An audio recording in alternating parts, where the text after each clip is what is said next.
Okay, Peter here from Comfort Zone Insulation.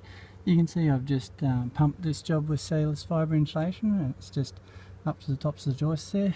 You can see one downlight there right in front of me, and there's actually a number of downlights in this job, and they're all out in the edges, like this one out here, right, and you see that one there, right. We just put shrouds around them, and I often get people wanting to know the difference between a good job and a bad job, and I'll just let you know, like, this is when we pump around the shroud, sometimes a little bit flows over into the inside of the light shroud, and a lot of contractors, especially when they're hard to get to and the roof's 83 degrees Celsius during summer, they don't maybe come back and clean them out properly, and a lot of guys will just blow them out and go and try and blow them out like that. It's not very effective.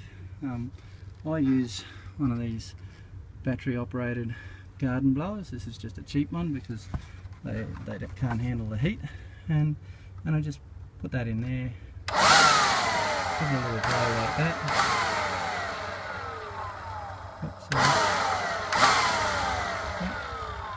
And then you can see now it's nice and clean in there, and there's no dust settled on it or anything like that, and that's how I want to leave the job. And now that that's clean, there'll never be any dust or cellulose fibre fall in there. The transformer will stay nice and cool, just the way it normally does, and you might get a little bit of cellulose come through the light fitting itself when I blow that out, but and if there's any hanging in the light, you can just get a vacuum cleaner and suck it out from the bottom, but that's how we want to leave the job, is nice and clean like that. So alright.